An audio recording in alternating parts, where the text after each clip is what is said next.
There we go. Okay, perfect. Okay. All right, everybody. I am excited today. I have a legend here. I mean, the legend as far as animal rights activism. We're here today with Mr. Gary Yourofsky. If you don't know who he is a legendary animal rights activist who changed the game for vegans, for non-vegans, made tons of people vegan with his speeches.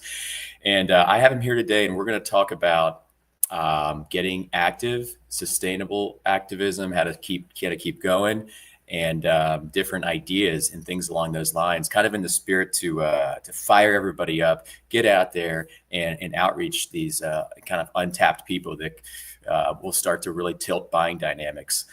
So without much further ado, I'm going to bring Gary to the stage. So this is Mr. Gary Yourofsky. Hi, Gary. What's happening, James? Thanks for having me on, man. Absolutely. Yeah, so I just wanted to really thank you for doing this. Right off the cuff, everybody, you'll see a link in the chat that goes directly to Sasha Animal Sanctuary, because we're trying to shore that up. And Gary is trying to spearhead an initiative to shore that up with as much support as possible. Do you want to talk a second? Oh, by the way, everybody, the super chats today also all go to Sasha Farm Animal Sanctuary. So keep that in mind. And Gary, yeah, would you like to say a little bit about Sasha, just right off the cuff? It's a vegan paradise. I've been volunteering there for 30 years. It's a place where animals can be themselves. No one's expecting anything from them, and no one should ever.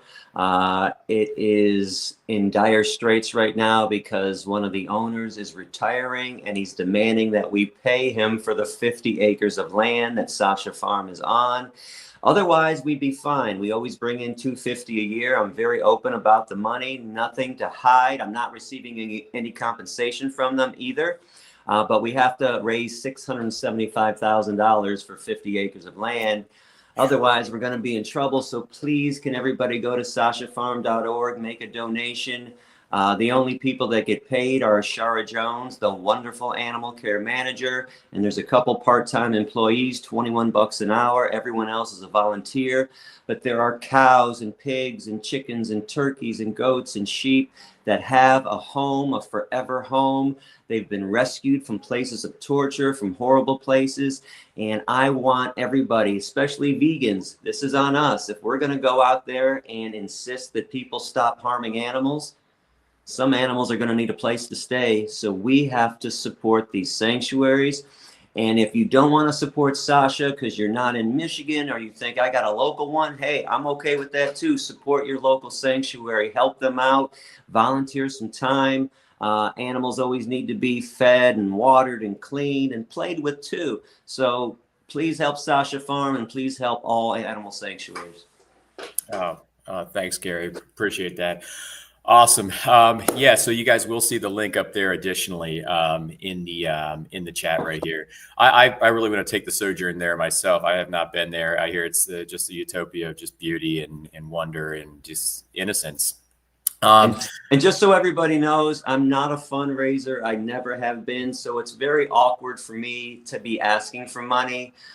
So I'm doing this just because it would break my heart if after 30 years this paradise had to close down. So I'm doing what I can, even though it's awkward for me, which is a message too for the vegans out there that are silent because they feel awkward. I'm still doing this, even though I feel awkward. So you got to get out there and speak up as well. But we'll talk about that stuff a little later. Yeah, heck yeah. Awesome. Well, awesome. Well, yeah. Well, so the theme today, I wanted to be on getting vegans active and getting more of us out there. But first, let me tell you just how I became vegan real quick. And it was because of you, Gary. And not everybody might know this, but some people that listen to my streams, they might, because I talk about it in my streams a lot. Even to people on the street, they all know, they all have gotten to hear about it. But about 12 years ago, I was just kind of sitting down with my now wife in a previous apartment. And I was watching YouTube, and a durian rider video came up, and in the video, it had to do with a bodybuilder that was getting worms extracted because he was eating meat. So I was like, this is interesting. Why is that a situation? What does meat have to do with that? Anyway, I look to my right and I see Gary Yourofsky's best speech ever. So I'm like, well, let's see what this guy has to say. So I click on it. I watch the speech in its entirety. At the end of it, I sit there and I go, no, I was like, not going to happen. And I went to my restaurant. I talked to my wife. I talked smack about you, Gary. I was like, what does this bald guy think he's saying? He's all righteous. He thinks he's better than everybody, and I kind of had this rhetoric for the week. So a week later, something called me to go back and to watch it again. And I said, okay, I have to sit down. For some reason, I feel like I have to watch it again. So I sat down, I watched it again in its entirety. And yeah, so I kind of, case in point, the truth does not mind being questioned. It's patient. It's going to wait for you. It just waited that period of time for me. I had to watch it again, finish the speech again, and everything resonated, clicked. There was an inflection point. And right there, I was like, honey, there's going to be some changes. And she's like, and so it was written, and I was vegan since then. And sir, you are the absolute reason that I'm vegan. So I want to thank you for that. That's an awesome story. And by the way, sometimes I rub people the wrong way. And there are a lot of students over the years, because I spoke at the same school, same teachers, professors always wanted me back next semester. There were a lot of people who came up to me, hey man, I saw you 3 times. The first time I hated you. The second time it made more sense. Third time, oh my God, I don't know why I hated you to begin with. You made sense, and I'm changing my life. Yeah. So sometimes people need to hear it once, twice, 3, maybe even 4 times before it makes sense. So true. So true. But yeah, so I guess I'll start off today with a few stats. I still think, or I guess right now we're about at 1 to 2% worldwide vegan. That's the amount of vegans that we have on a worldwide basis. It might be more than that now. Maybe it's tilting into 3%. I'm not sure, but that yields around 80 to 160 million vegans, I guess, that are out there. And I'd assume that most are peaceful vegans, kind of keeping to themselves, which is awesome, and living their vegan life and leaving the animals alone. But I feel like we're completely underutilized and under-exacted in terms of like activating vegans to outreach, spread the message, and interface people in the spirit of Gary Yourofsky and in the spirit of, taking their blinders off, those thick blinders that you've mentioned that the industry has put on nice and thick. And outreachers, I think, can be a huge factor as far as tilting the macro buying dynamics and getting to this vegan world by tilting, by kind of tapping into that evolved consciousness. And we can't do it unless more people are active, because that's just how industry has got things levered right now. So when you first became active, was it when you saw the elephant at the circus? It wasn't. In fact, I'm embarrassed to say it took me several years to even change my lifestyle from that moment I saw the elephant in the circus. But once I became vegan in 1996, I knew I had to speak up. I had to speak out. There's a statement in this movement: if not you, then who? If not now, then when? Being vegan is cool. I'll reiterate what you said. That's wonderful. But unless we all speak up, the animals will never be liberated. We all have to do our part and speak out, even if you feel uncomfortable. I want people to know, and so many people look up to me, oh, Gary's a great speaker. Yeah, but this pours out of me. It's passion. If you asked me to speak about high taxes or healthcare, I wouldn't know what to say. I'd be stumbling and mumbling. But just so you know, I was nervous before every lecture, but I used that nervousness to go out there and fuel me. I was angry too before every lecture. I used that anger to drive everything that I had to say. It just drove me and made me want to speak up more and more, because I realized no matter how shy or nervous I felt or how angry I was, if I didn't say something, then these students weren't going to hear the truth, And I promised that elephant, I promised other animals I would do everything in my power to make sure everybody heard about their plight. And I know all vegans feel this way too, but if you remain silent, it's not good enough. And by the way, don't call yourself a vegan activist if you're not being active. The root word is active. Too many people want to use that word and put it next to themselves just because they are vegan. No, you're just vegan if you're not active. You want to be a vegan activist, get on out and speak and get in the classrooms, go to church, go to the synagogue, get on the streets, do something, call your local media station, call the local newspaper. You have to speak up and speak out in order for animals to obtain their freedom. Yeah, I think that was eloquently put. And I love how you mentioned anger. Sometimes when I'll be going to an outreach, I get nervous and I'm like, oh my God, I don't know if I want to do this today. And I try to leverage anger. I try to just think of the anger and like that cacophony of reasons why we should be doing this. Like how industry thrives off of that inertia that makes you feel nervous, makes you feel anxious because you're the 1%, you're nothing, you should feel funny. And they leverage that inertia and they know it's present, they know it's out there. How those animals are going to be at the mercy of more heartless farmers with a steely-eyed missile man look in their eyes if you don't go out there, and they're just going to come down and rain all holy hell upon more and more animals. I think anger is such a sword when called upon in these certain situations. I love that you said that. Anger drove me. Anger was my driving force, honestly. And it's okay to be angry. Yeah. You should be angry. If you're not angry, you're not paying attention. You should be upset that mother cows and dairy farms are raped every year, have their babies stolen from them. You should be angry at the fact that we actually have the audacity to steal the babies of all these animals, which is the biggest crime that I can think of. You should be angry when you hear about kittens having their eyes sewn shut for blindness experiments. You should be outraged that you hear about dogs being dipped in kerosene and lit on fire for burn research. Everything that humans do to animals is evil and vile, and that is supposed to make you angry. That's the proper emotion you're supposed to have. But don't let that anger subdue you. Don't let it, let it out. Use it, utilize it. Utilize it to speak up and speak louder. That's what I did, whether I was in the courtroom, lecturing judges and they were backing down and listening to me. I'm not even kidding. Or whether I was in the classroom lecturing students, I just used that anger as a tool. It fueled me. So that's good. And by the way, be emotional too. Yeah. Here's another crock of shit that people want to say, oh, don't be so emotional. Are you kidding me? Emotion is the only thing that ever made substantive change on this planet. You look back at all the people we admire. You don't think I Have a Dream speech, Dr. King's speech was emotion? It was 100% emotion. When Malcolm X spoke, Cesar Chavez, Gandhi spoke, it was pure emotion. The only reason people tell you not to be emotional, because it works. Yeah. Don't listen to the evil people that want to trick you. And by the way, being an outcast, it's not fun. I admit they set it up that way.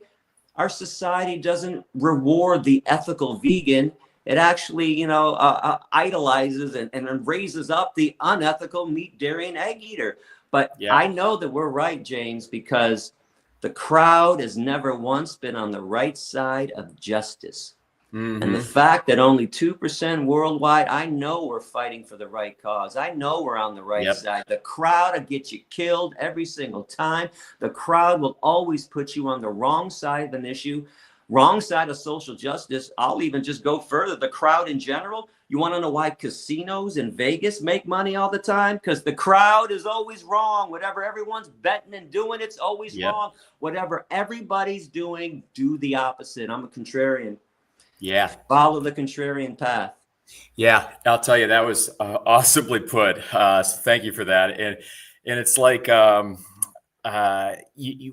of the things that it really resonates is that one thing that is really, I guess, a bellwether or a tell of the truth of it all, the truth of this movement as a justice movement, is that you will never see a non-vegan doing like carnism or meat eating or non-vegan outreach. This is not a thing. We will always be the only ones doing this, and we have to keep stacking and stacking and stacking and stacking our numbers. You'll never see that on the other side, because every single human being deep down, no matter how much of a meat eater they are, no matter how much of a whatever macho Texan, whatever, they all know deeply recessed their intuition that killing is wrong. They know it.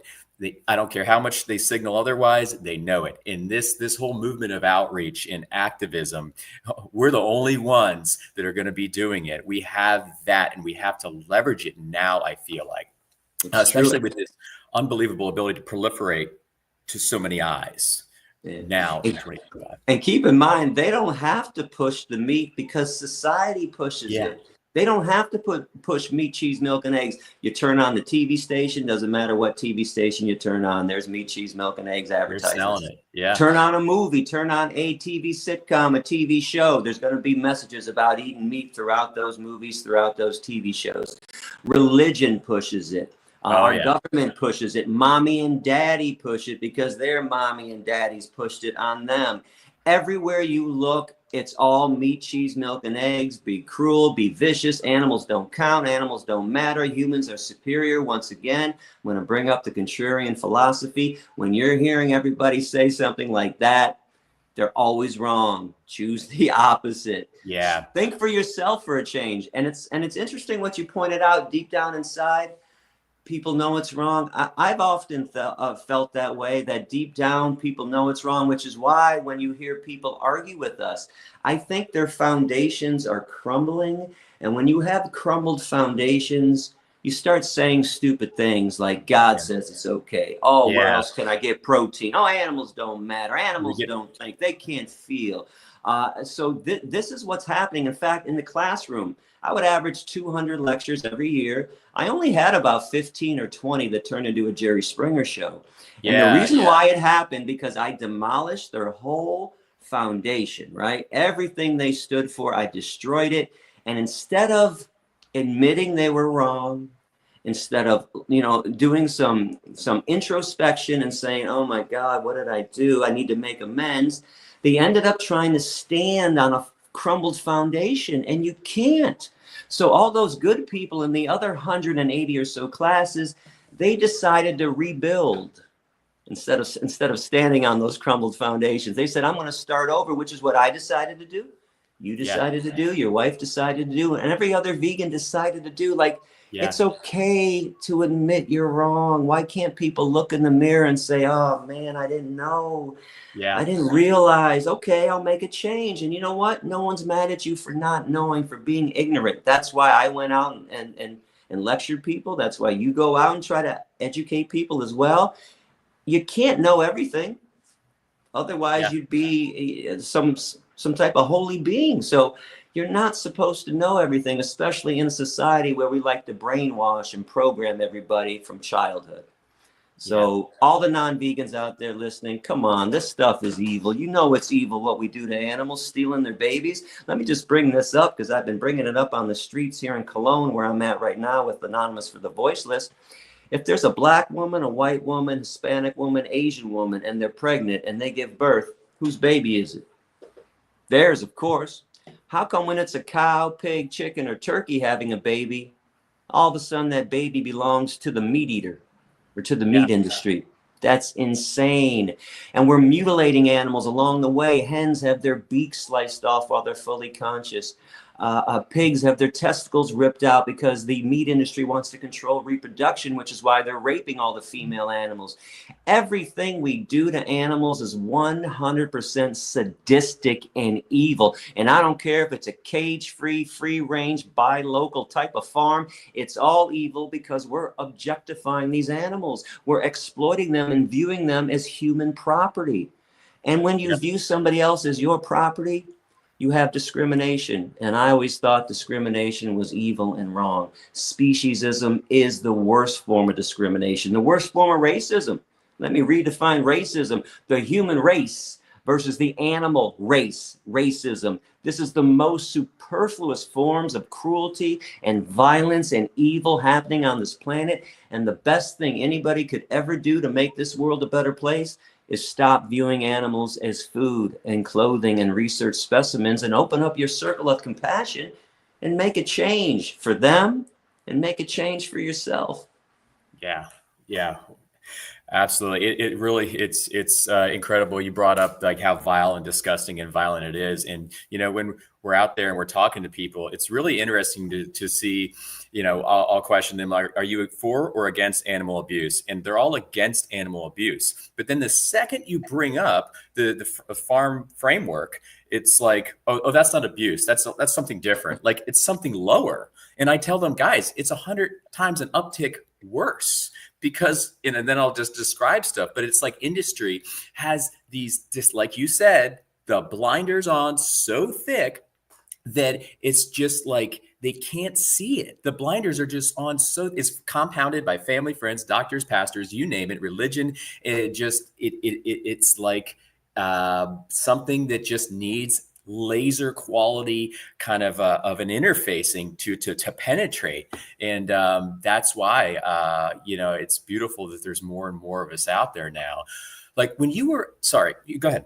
No, I was going to say that section of my speech, when I showed the slaughterhouse video, the shock in people's eyes, not just of the horror they were seeing, I can tell they have never seen it before, because all they ever heard about or saw on TV was a cartoon caricature of an animal being wanting to be eaten, a cow wanting to be milked, a hen wanting to give her eggs away, wanting to lay eggs all day long. And we've been lied to so much. It was such an amazing moment to have those blinders come off and have people become awakened in front of me. It was insane, James, that I got to see change before my eyes, because the lectures all started off with arms crossed. They were angry about the slaughterhouse video. Their arms were open and they were like, oh my God, what's going on?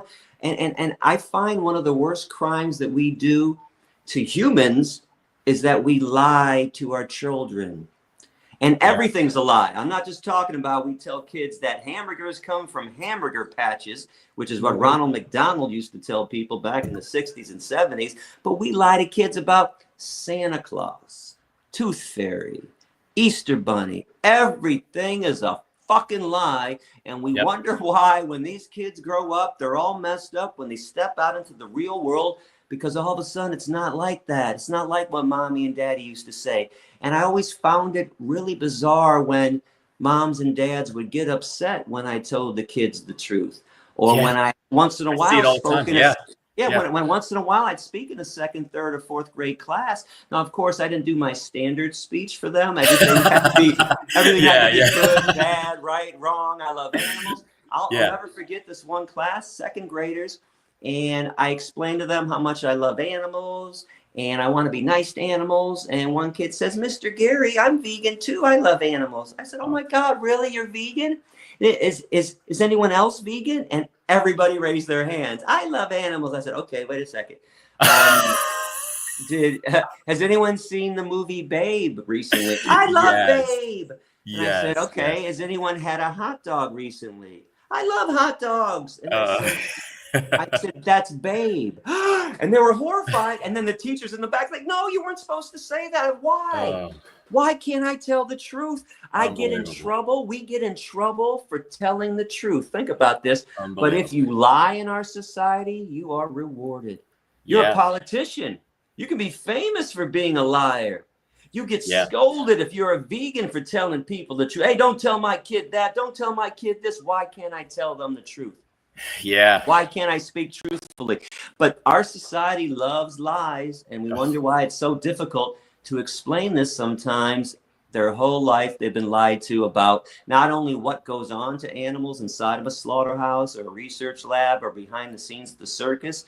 They just lie to us about everything. And it's such a tough task, man. You know, I was fortunate though, at 60 minutes, 70 minutes of my speech, we have the toughest social justice movement by far, right? But in 60 or 70 minutes, I would teach people to be nice to chickens. You want to talk about a tough sell. And it works because the truth does work. So speak truthfully. Everybody out there listening, don't sugarcoat it. You saw my speech. You see the effect that it had. Don't play games. Don't Yep. say I'm a plant-based Plant-based. person. Yeah. Don't do that. Don't Yeah. say I'm an animal advocate because you think it's softer. I would say I'm a vegan animal liberationist. I would talk Yep. about slavery and Holocaust and murder and rape. 100%. People did appreciate hearing the truth. In fact, the professors always told me, I never met somebody so open and willing to talk about everything that they feel, everything they believe in. And that's why they really loved having me in, because I wasn't the politician. So don't go that avenue.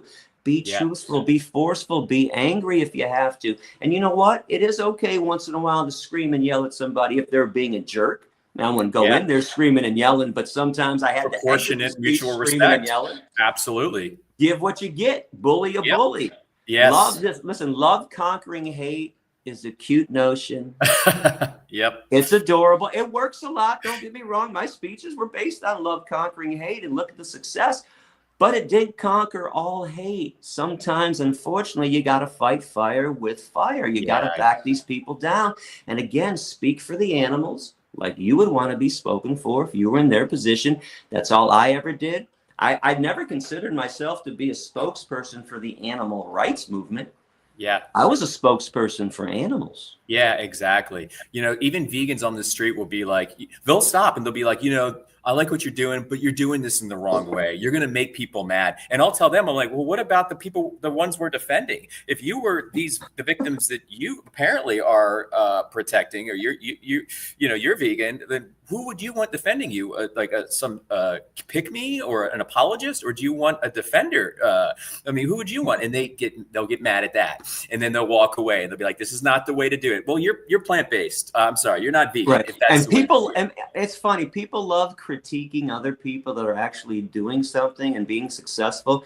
And I hope this doesn't sound like I'm bragging. Again, I'm not narcissistic. People think I am, but I got critiqued so much.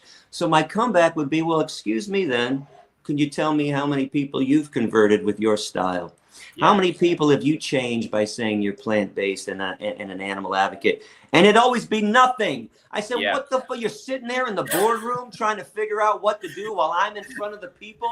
I'm in front of the classroom, tens of thousands of people. I'm telling you, this works. And for anybody who does get angry with us, it's not us. I want people to hear this.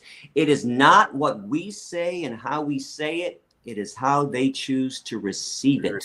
The people that get upset, there's nothing that could reach them. Nothing. Not somebody as sweet as Gandhi could reach them. In fact, our enemies, the people that won't listen, that scream and yell, they actually believe the Humane Society of the United States, or whatever they're calling themselves these days, is the same as the Animal Liberation Front.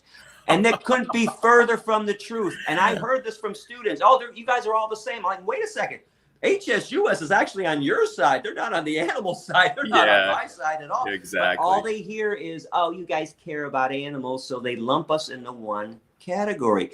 Therefore, speak your mind, speak the truth, talk about slavery, talk about injustice, talk about something, speak up. But I'm telling you, being soft does not work.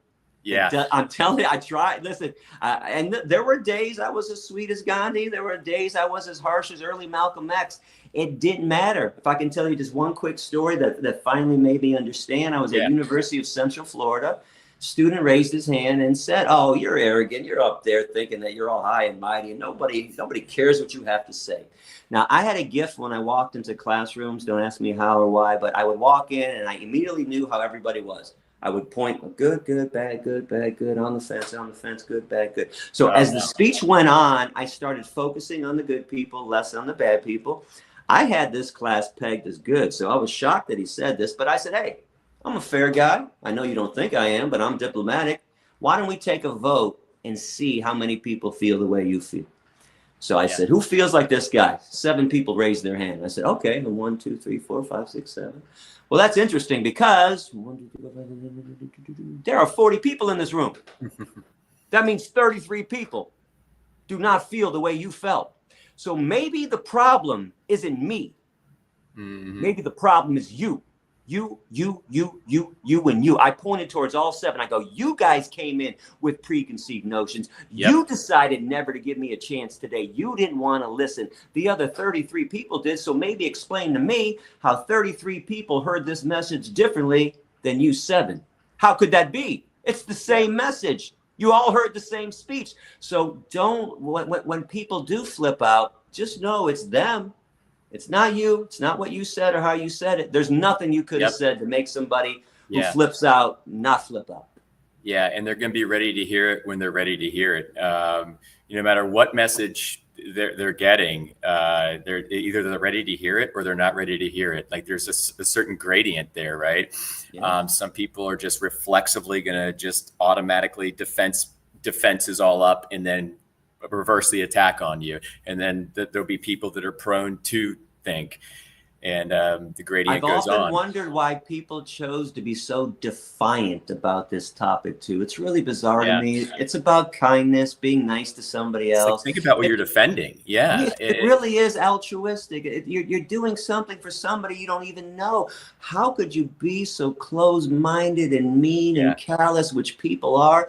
And this has led me in my conscience, I can no longer support humans, and I no longer like human beings. I'm a misanthrope to the highest degree, especially because every human demands life, liberty, and the pursuit of happiness, and they turn around and deny every animal life, liberty, and the pursuit of happiness. And I won't tolerate it anymore, and I won't be involved in an abusive relationship anymore with human beings who want everything and refuse to give mercy, refuse to give kindness, refuse to be a decent being to somebody else and not steal somebody else's baby, not pay somebody else to cut their heads off. Yeah, it's as simple as the golden rule that transcends all religions, all faiths, all disciplines. Something so simple, so just tangible and easy to see is so obfuscated, manipulated, gymnastics upon,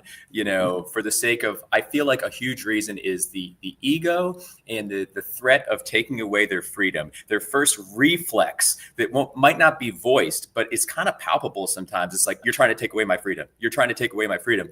But if they really listened and they saw, they would notice we're trying to amplify their freedoms on so many different bases. But industry has those blinders on so damn tight that like these reasonings are just they roll off. They don't. And you don't get to have freedom when you're taking away somebody else's freedom. That's not what freedom is. Yes. That's not freedom. That's not the golden rule, do unto others as you would have done unto yourself.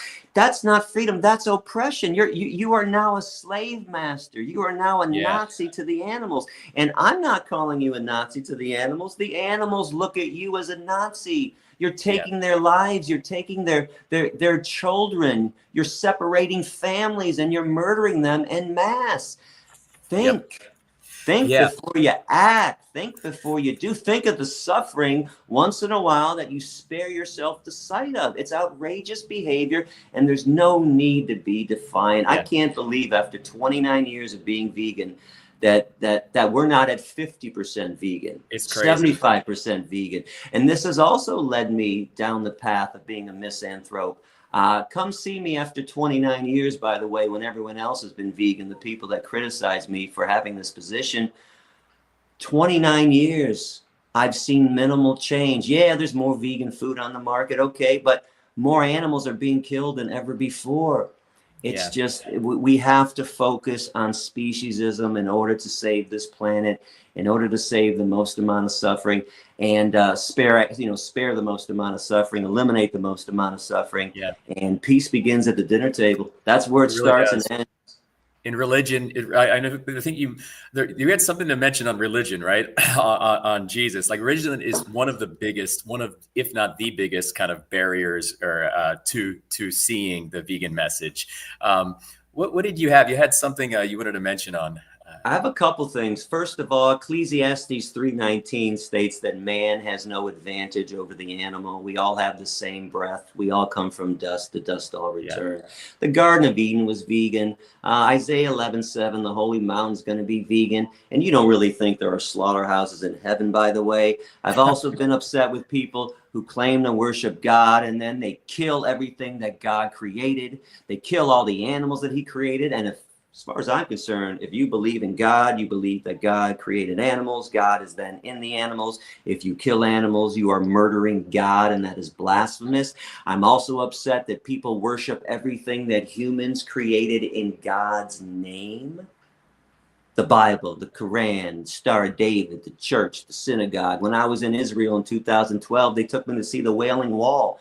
People were fucking praying to a wall. It's a fucking wall. Are you kidding me? This is what you find to be holy, a wall that humans created. But his animals, you kill, you destroy, you steal their babies, you do the most horrible things to them. No problem. Yep. So after Christspiracy came out, a movie of last year, maybe a year before, I was watching it, and it kind of hit me that this whole thing with Jesus being put on earth for us to help human beings, the human Messiah. Yeah. And I was thinking, you know what? We've stolen everything from the animals. We steal their lives. We steal their flesh, their babies. We steal their skin. We stole their Messiah. Because where was Jesus born? And I don't mean the city. Don't bring up the Nazareth shit either. There's no city named Nazareth. He was a Nazarene. Jesus the Nazarene, a vegan sect. But Jesus was born in a barn, in a manger. Who lives in a barn? Humans or animals? Animals. Very true. What was Jesus's last act before they crucified him? He went to the temple, got rid of the money changers, and opened up the cages to liberate the animals who were going to be murdered and sacrificed. So his last act was an act of animal liberation. He was born in a barn. He was an animal liberator. You want to know why he was crucified and killed, by the way? He was an animal rights person. We stole their Messiah. He came to save them. Mm-hmm. He disrupted the money flow. For them, and we stole him. We steal everything from the animals, and we stole their Messiah. That's why Jesus was put on this earth, to help the animals. And if you want to get the true teachings of Jesus, you need to get into the gospel of the Nazarenes. You can find that on my website, adapt, 2 T's, ADAPTT, adapt.org. It is clear and unambiguous. He was a radical vegan. Yeah. And think about, again, the Garden of Eden, how it started, how it's going to end. Here's something interesting, too, James. Every Christian I ever met always says, humans are sinners. I'm a sinner. We're sinners. I said, okay. And then we point out the ultimate sin, murder. Yeah. And then they always deny it. I'm like, well, what's the sin then? If you're telling me you're a sinner, I'm telling you the worst sin, and then you're excusing the worst sin. This is the disconnect that people have with words. They don't even understand the words that are out there. Thou shalt not kill. Yeah, it's super clear. Words. And they just ignore it, make excuses. Oh, that's just humans. And then I tell people, do you think maybe some humans ever excluded other humans from the thou shalt not kill thing? As George Carlin once said, more people have been killed in the name of God than for any other reason. So religious people, and I'm harsh on religious people. I get it. And I had a very close Christian friend who said, Gary, you're so harsh on all the rituals. I said, it's because that's all religion has been turned into, rituals. Praying 18 hours a day, growing a long beard, having a big hat, saying the rosaries. And frankly, I wouldn't care if people engaged in rituals if they were good people. If they were being decent and kind to other beings, go ahead, have your rituals. But when you start being cruel and mean and vicious to everybody on this planet, especially the animals, no. This is now a ritualistic cult, which is what people have been involved in. Yeah, it's the golden rule. It's underneath everything. You can be a vegan atheist. You can be a vegan Christian. You can be a vegan Jew. You can be a vegan Democrat, whatever. It has nothing to do. It's not tied inherently to any of those. It's underneath them all. And if you adopt that and absorb it, you become credential with your discipline or whatever instead of being hypocritical by just obvious design if you're choosing non-vegan. But I in 1996, real quickly, when I first started being active, I swear I could not wait to talk to religious people Yeah. and veterinarians. Those were two groups. I was Oh, like, oh yeah. my God, I can't wait to tell these people what's going on. They're going to be so wonderful. Yep. And do you know the worst groups of people to talk to are veterinarians, dog and cat people, like most people, and religious Makes no people who sense. always want to make an excuse to kill in the name of God. And I would question crowds. I spoke to religious crowds. I'd say, when do you ever love in the name of God? When do you ever make an excuse not to kill in the name of God? How come you're always making up an excuse to do something horrible in God's name? And I'll Yeah. reiterate this again. If you think God condones the evil things that we do to animals, then what does the devil do? Yeah. Yeah, exactly. It was, I mean, we couldn't even encompass that in words, the What degree of in the evil. world? I Yeah. was at Valley Forge Christian College, by the way, when I came up with this phrasing. And I used to love to freestyle, especially during a Q&A, which I pretty much had to. I didn't know what the questions were. Yeah. So we were in a scriptural battle. And keep in mind, we can play a scriptural game. Don't act like we can't. I know you Yeah. can bring up mean scriptures, but I can bring up the compassionate ones. I'm just wondering why people ignore compassionate scriptures that I Yeah. bring up and they want to accept the violent ones. So I'm doing this with this class during Q&A. I'm winning them over. I'm losing them. I'm winning them. I'm losing. So I can be a little dramatic. I went up to the front of the room and I put my hands up like this and closed my eyes for about 60 seconds. I wanted everybody to shut up. So I kind of heard them calming down finally. And even people going, what's he doing? That's an interesting tactic. So, now in my head, I'm coming up with something though. I didn't know the ending yet, but I knew the beginning. And the beginning was I was going to list every horrible thing I can think of that we've done to animals. And I was going to preface each description with, if God says it's okay. So it went like, and top of my lungs, if God says it's okay to beat elephants in the circus, if God says it's okay to rip the testicles out of baby pigs, if God says it's okay. So I'm getting louder and louder, and they're getting scared and more scared in their chairs. And I still didn't know where I was taking it. I ran out of everything I can think of. It took me about 3 minutes, maybe 4 minutes. It went on for a while. And I said, if God says it's okay, then what does the devil do? Yeah. And as soon as I said it too, I was like, damn, that's tight. Don't forget this, Gary. That was some good stuff. And the Reverend Bruce Marino was in the back of the room. It was his class. And he was standing there like this, and he shook his head and he said, everybody give Gary a clap for this great speech, because a little fire always shed the light on some darkness. Yeah. And you know what? Half the crowd came up to me and said, I get it. I will do this in the name of Jesus, in the name of God. I can't believe I missed it. And then the other half, again, what was I going to say? If that didn't work, nothing was going to work. Yeah. Yeah. I'll tell you, just hearing you describe that story, I think that is an effing bellwether to the strength of emotion and how emotion should be used in these dynamics like that. I can only imagine being there in that room and feeling that palpable beat and shift of that energy that I'm sure was there. James, like, I had some wild times, man. 2,660 lectures. And it was each Q&A session formed on its own. I mean, I didn't know where it was going, and it was pure emotion, and I was defending them, and I was ready to defend them. And keep this in mind, all the vegans out there. The meat, dairy, and egg eaters of the world never have one point that's valid. So that's all I ever realized I had to do. As soon as they started speaking, figure out the lie. Where's the misinformation? Where's the disinformation? Because if they were correct, that would mean animals deserve this horrible treatment. So I knew as soon as the Q&A started, I just got to figure it out. Where's it at? Where's it? Aha. Yeah. You forgot about thou shalt not kill. Oh, you forgot about the golden rule when they brought up killing in the name of God. And you forgot about all the good scriptures. So it was always pretty easy to me. In fact, I never got a tough question.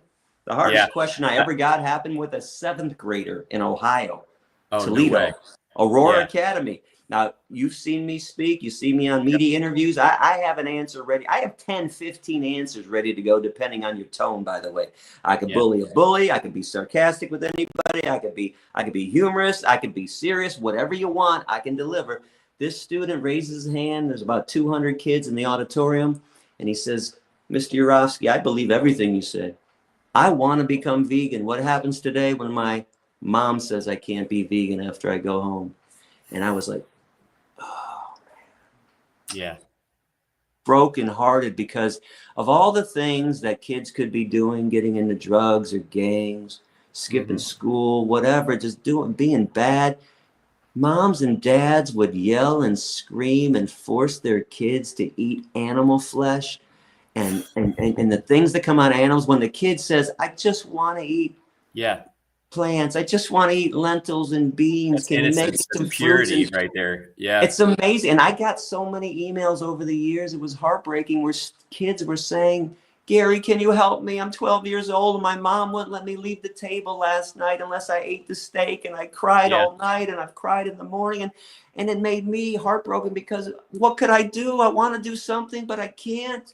You know, what can I do? So actually what I ended up doing was I had to leave speaking to younger students. I left the middle schools and the high schools because I realized unless I was speaking to mommy and daddy, this really wasn't going to work. So I went to colleges where you no longer need mommy and daddy's permission to change your life. So, but I lost a little along the way, because the younger the kids are, the more connected to animals they are. The older people are, the further away they are. And think about the just stuffed animals or Disney movies. Like everything growing up with a kid revolves around animals. They love animals. And then all of a sudden people grow up hating animals, despising them, ignoring them. Incredible. My daughter, I get a lot of heat online from trolls, you know, saying, why do you force this on your kid? And I've made videos on how no matter what you're doing, when you have a kid, you're forcing that on them. Are you everything is forced on a kid? Exactly. Are you going to force evil shit on them? Or are you going to force benevolent? Are you going to encourage them with benevolent stuff? And they never, there's never a response to that. There's never a follow-up to that. But it's just like you're forcing them to eat raped animals, or you know, animals secretions that have been, the animals have been raped, the dead boys, your violence, slavery, you're force feeding them all of that into their holy innocent vessel, and then defending it because you don't want your freedom to be taken away as far as what you think you have to feel good about your life, whatever. These people think it's normal because everybody's doing it. And again, if everyone's doing it, it's always wrong. It's never been right. Yeah, absolutely. And they're always they force religion on the kids. Oh, they force friendships on kids. No, you're going to be his friend. You're going to go play with this person. You're going to go have a play date with this person. They force sports. They force extracurricular activities. Everything is forced, and all of a sudden they live in fantasy land. No, I don't force meat, cheese, milk, and eggs down their throats. Yes, you do. I'll even give you an example. My family never converted one family member or friend to veganism. Amazing. People say a couple 100,000 people worldwide I've converted, maybe millions. All strangers, never converted somebody that I knew. When my sister had her twins back in the 90s, and when it was time to feed them solid food, she did call me up and say, Gary, you won't believe what the pediatrician told me today. I said, I bet I will, Gary. Tell me what he said. He says, well, it's time to start feeding them meat. They're not going to like it. They're not going to like it, though. So I want you to trick them into liking it. Bread it or deep fry it so it tastes better. And the more I think about it, James, there was one thing I would like to go back to my speech and change. When I had that section where I said, how come everybody eats meat? 2 words, tastes good, right? It was a funny moment. I did it for sarcastic humor. I said, it tastes good. Okay, I did it too. But you know what? It doesn't taste good. Because if I killed a chicken in front of somebody and said, go ahead, eat it, they'd look at me like I was crazy. They would say, wait, you better bread it, fry it, deep bake it, put some oil on it, right? Put it between 2 slices of bread, some lettuce, pickles, onions, tomatoes, mustard, ketchup. People like the way it's prepared. Exactly. Yeah. Nobody likes the way a dead body tastes, a corpse tastes. It's disgusting. But if you hook it up and hide it, put all those other things around it and on it, all of a sudden, hey, this tastes great. And especially when you put fat, sugar, and salt on it. Because you can put fat, sugar, and salt on an old pair of shoes and feed it to somebody, and they would say, you know what? It's not that bad. This is great. Really put it on the menu. Yep, exactly. The season, the sauce, the texture. That's it. I mean, if people really liked, if we were eating chickens with nothing or eating cows with no seasoning, or just like out of nature, maybe then we would be instinctual We'd all be omnivores vegans. or We'd be like, this is carnivores. gross. Give me some berries instead. Give me Yeah, that carrot exactly. That's why instead. Are you we're kidding me? herbivores. We're 100% Yeah. instinctively herbivores. But it just gets so convoluted, and it's like, it's a whole nother conversation. But so what would be like some good tips that you would give to people to keep them sustainable with their activism? Because you did it for so long and you were so successful and you did so many lectures. Like, what are some really trench harvested tips that you would give, activists or up and coming or soon to be activists is in terms of being sustainable and just keeping the engine going? I'm going to be simple. Everything I did was simple.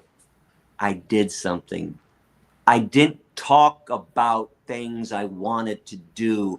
I went out and I did it. I didn't have meetings and discussions about the meetings and debates about the meetings and discussions about the debates. And let's debate the last discussion we had, which is what everybody wants to do, is talk about it. I broke away from the movement. I consider myself a solo activist around 2000-ish. And I said, I'm tired of all the socializing and all the meetings and all the planning. How long can you plan? What's the plan? Animals are being killed now. Go tell somebody. So I went and formulated this speech, this education-based form of activism. I decided I was going to send mass emails to professors all over the country and ask to speak in their classroom. I was just going to do something. So the best thing you can do is the simplest thing.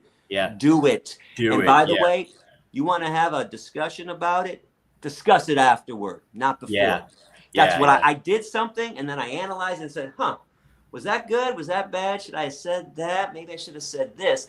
At least I did something. And even if I didn't like the way I said it, hey, I said something. People listened, people perked up. But then I thought, well, how can I make this a little tighter, a little better? So the root word of active, the root word of activism is active. You have to get active. So go make a sign, stand in front of McDonald's. Go get some pamphlets and hand them out in front of Burger King and Wendy's and KFC. Go to your church. Go to your synagogue again. Ask them if you can speak. Ask them if you can bring vegan food. You want to do something really simple? Start bringing vegan food to work, to your place of worship. Bring it to school, whatever it is. Introduce people, because a lot of people have a preconceived notion that vegan food is gross, which is horrible. But that's the brainwashing. Oh, it's gross. And then, in fact, I remember, I think when Impossible Burger came out, maybe Beyond Meat, they went on the Today Show, and everybody picked the Beyond Meat or Impossible Burger as the hamburger. That's how good the stuff is tasting nowadays. So, and listen, I just want to say this too. I'm 29 years vegan. So as you get going on in years with veganism, you need to back away from all the mock meats. You're not going to feel good later on in life. It's fun at the beginning. It's good transition food. And you brought up about humans being herbivores. Guess who just went frugivore this past week? I'm now eating. No way. I'm now doing what Freely, the banana girl, has been advising. I'm doing 30 bananas a day and 4 cucumbers. Hang on, I'm gonna put. You see the bananas down there? Dude. Hold up, there's bananas over there. Sick. So I gotta tell you, that's so cool. I feel fantastic. I feel so good. My workouts this week I'm stronger and bigger and badder. I'm finally getting more calories that I've been wanting. I've been stuck at 2,000 calories and figuring, how can I get 1,000 more? And now 30 bananas, there's my 3,000. The cucumbers give me another 200 calories. I'm putting hemp protein in my smoothies with these bananas, by the way. I'm at like 3,500 calories. I feel fantastic. Now, I know it's extreme for everybody that's new. You don't have to do what I'm doing. But over the last 10 years, I'll give you another diet, because I thought I was clean enough. For the last 10 years, no one would eat with me. My ex-wife, Erica, we actually broke up last August. Still great friends. She's a wonderful human being, but she didn't eat with me for the last 10 years, because my breakfast was a cup of barley and a half a cup of lentils, or a cup of barley and a can of beans. I was huge on low to no fat.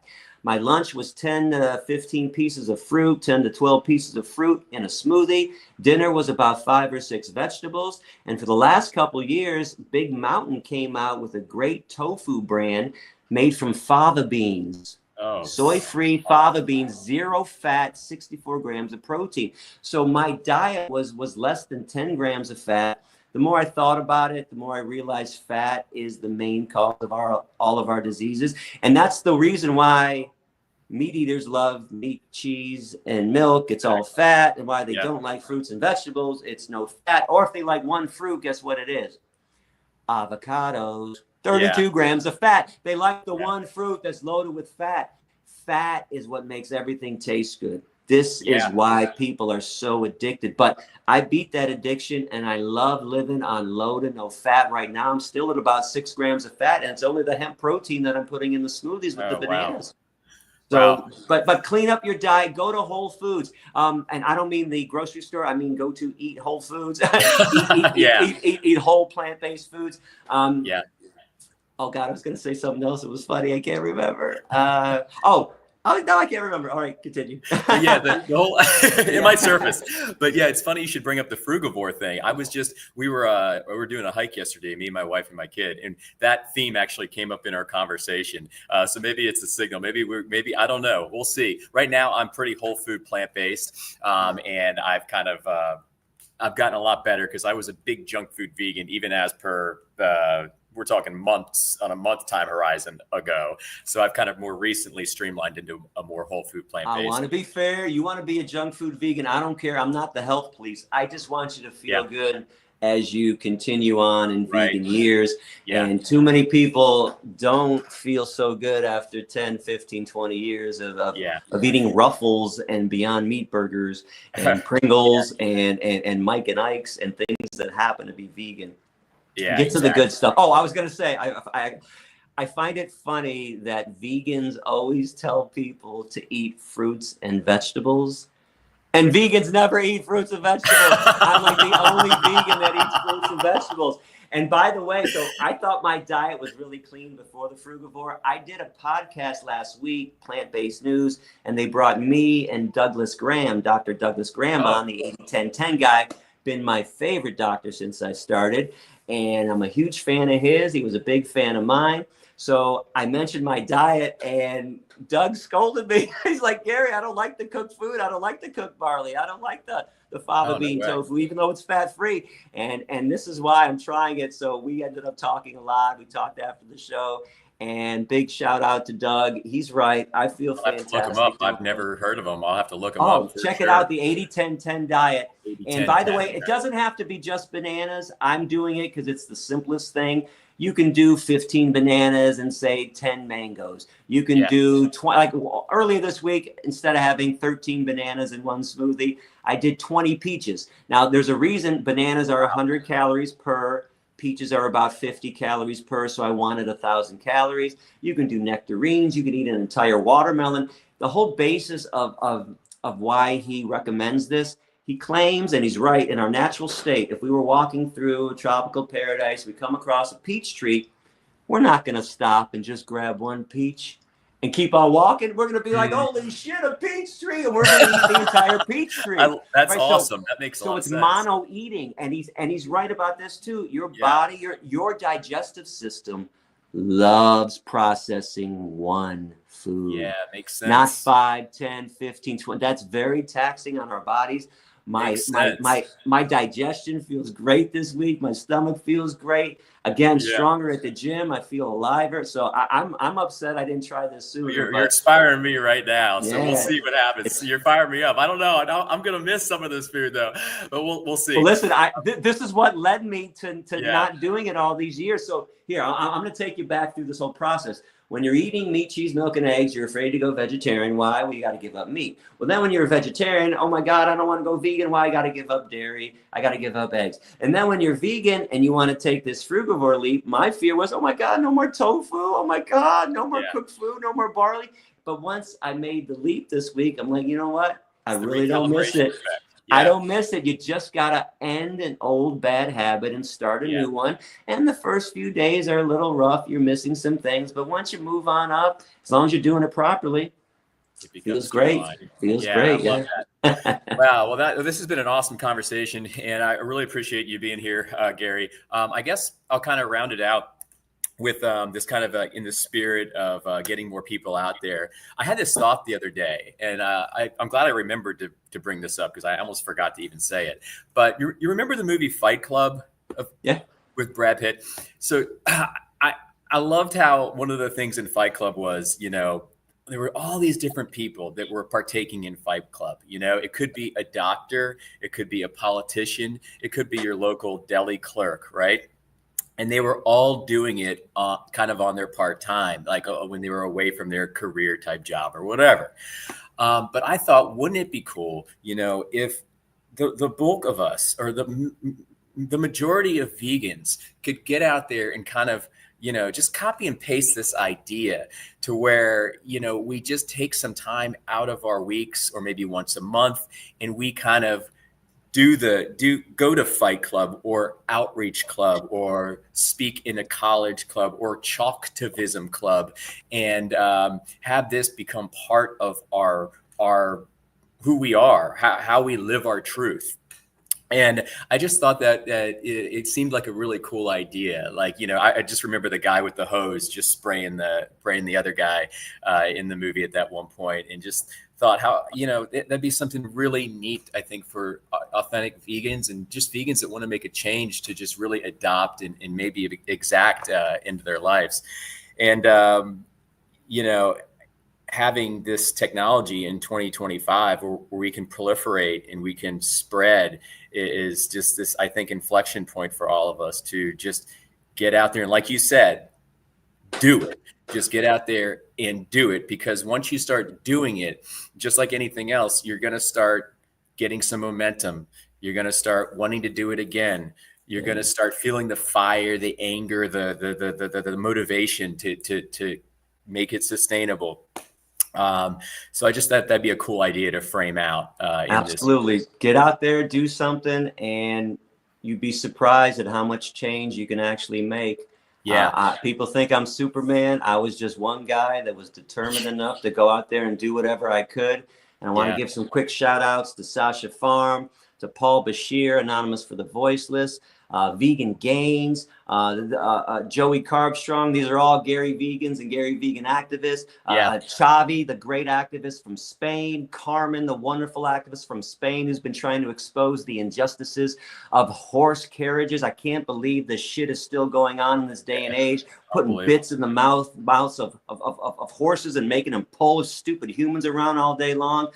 Big shout out to Bima at Sasha Farm, the Ox, and Ron the dog. Just peace out to everybody, and all those activists out there. Get out there, do something, be determined, be loud, be forceful, be strong, speak for the animals like you would want to be spoken for if you were in their position. Yeah, and I want to thank and thank you for that, Gary. I want to thank the people that donated in the super chat. I saw a bunch of you and some nice donations that came in from Marcos and Veganisaur, I believe. Clara donated. I probably missed a few guys. I apologize for the people that I missed, but thank you so much. All that's going to Sasha Farm Animal Sanctuary. Also, the link, I don't know if you've seen it. Hopefully you guys have seen that link. I'll keep it as a post on my page all day today. We're trying to shore that up with support and keep it going and have it forever there. So Gary, thank you so much. Did you have anything else you wanted to say to everybody? Keep up the good work, James. You're doing a fabulous job too, man. Get out there, preach and teach, and keep on exposing all the injustices, man. I love it. I love seeing people out there. I love hearing about Gary Vegans and Gary Vegan activists. Yep. You're doing 100%. It, man. Make it happen, man. Keep on doing 100%. I'm getting the new cards made soon. I just exhausted all 500 of my previous cards. They all had your speech on the back with the barcode, every single one of them. So now I'm trying to come up with a different revised card with some more extra stuff. We'll see. I actually had adapt.org on the other card too. I wish I had one I could show you, because I just think it's such a great reference for hunters and for everybody, to check out. One of these days, I'm going to have to update that ancient site. I'm showing my age. It was built a long time ago. I don't No, understand it still looks good. technology. I got to find somebody to bring it into the 2025. Yeah, I think it still looks good, but yeah, I guess it could be revisited. All the info is there, though. That's what I care about. Yep, I've been referencing it for years. Well, thank you, sir, for everything. I really appreciate your time, and this has been amazing. And I know it's going to impact so many vegans to just get active and get out there. So thank you, Mr. Gary, for everything. Peace out. Vegan love, vegan power. All right, everybody. Take care. We'll see you next time.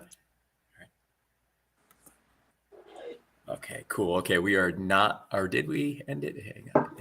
There we go. Come on. Yes, sorry. There we go. Okay.